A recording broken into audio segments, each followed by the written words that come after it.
So, you guys know me, I like trying new things.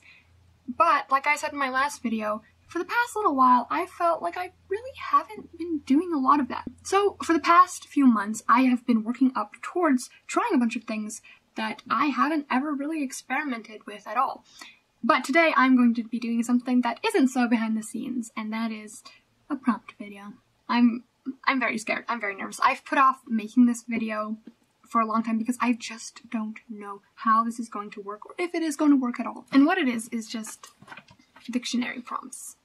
I think it's pretty straightforward, but the reason why this is so scary to me is, I mean, a whole bunch of words in the English language aren't really things you draw at all. Like, their concepts, their descriptions, like, it's going to be challenging, in other words.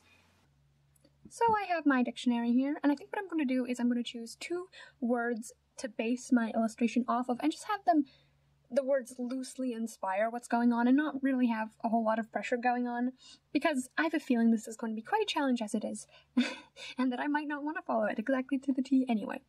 Speaking of tea, I have my tea here for comfort, except it's kind of cold by now, so really it's more sad than comforting, but oh well, I'll survive, maybe. Laundromat. An establishment with coin-operated washers and dryers for public use. Oh yay, I just love drawing laundromats. Well, I mean, I certainly haven't ever done that before. Transparency. The condition of being transparent. And of course it has other options, but I'm not going to read the whole thing because it's a dictionary, it's boring, okay? I mean, you can read it if you want to. I already have some ideas, so that's a good start, I guess. Alright, so there's our 2 words, and thankfully I already have somewhat of an idea going on, so I'm not totally stuck at this point. So I mean, that's a good start. I'm kind of excited now, actually. I don't feel that nervous, but we'll see how it ends up like. Let's get into it. So it's been several weeks since I worked on this prompt, and honestly the whole thing is just taking far too long, mostly because I'm just being my usual perfectionist self about it, and I'm just being so afraid of messing up for no good reason.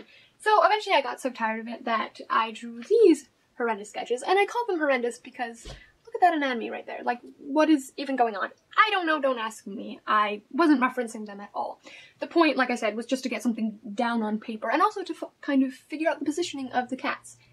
Yes, there's cats in this now. I kind of like that as this illustration has developed, it's become less and less about doing the prompts, the laundromat, and the transparency, and it's become more and more about them just being elements in this scene. It doesn't feel forced. And I don't know, I guess that's my ideal prompt, where the prompts just inspire creativity and then melt away into becoming just something that's just part of this little scene that's going on. After that, I did some other sketches, this time using references, this time to figure out more of the poses of the cats, and they're still not perfect, but they're getting me there. And I don't know why I'm being so perfectionistic about this. I'm not even going for something that's realistic, I'm going for a more stylized look, but I almost feel like I have to get everything perfect the first time, and it's just like, why, Bailey, why? Yeah, and after that, I just did some other quick sketches to figure out more of the poses, different kinds of composition, and of course, I didn't film any of this because I am terrible at YouTube. It's just, I guess, it's so hard to, go through all the trouble of setting up all your equipment. Once you get in the zone and you're actually drawing things, it's just like, why would I take the time to set up my equipment? It just wrecks the mood. Wow, so I'm actually getting to the painting part of this process. So I guess I should tell you guys a little bit about where I decided to go with the prompts.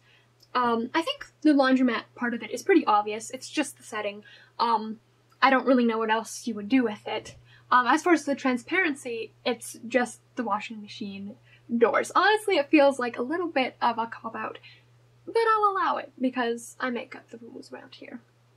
So yeah, but I did want to kind of make the transparency not just this random thing I tacked on because I had to. I did want to kind of make it kind of an important part of the prompt, so I put fish in one of the washing machines.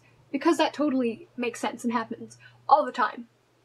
But yeah, that's what I decided to do.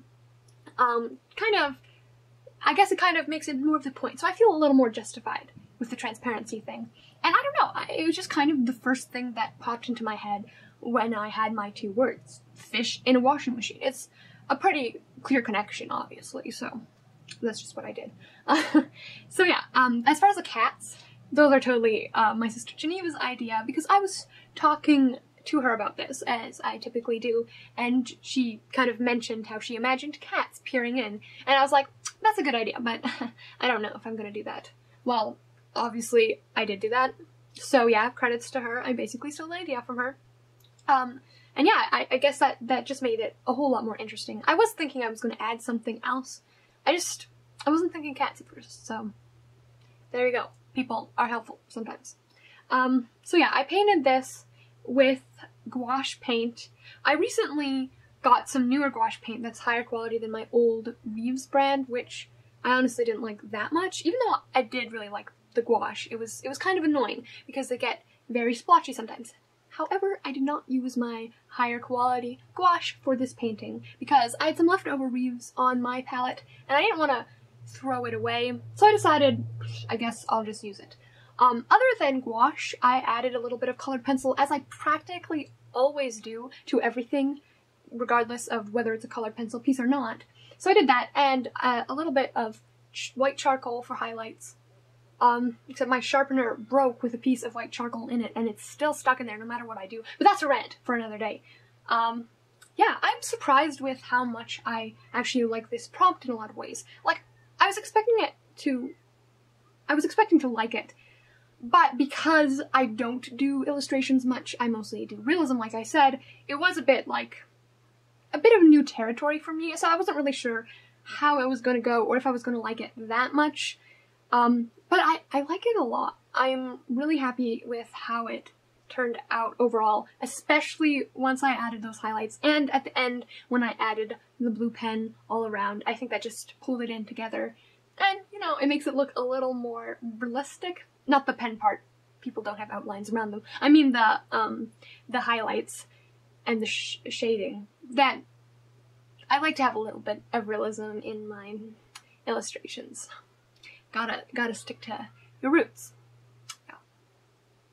So yeah, overall I think this was a very successful endeavor, albeit a little scary of one, and I'm definitely going to be doing more of these in the future, and I know that for a fact because I've already started filming the next one.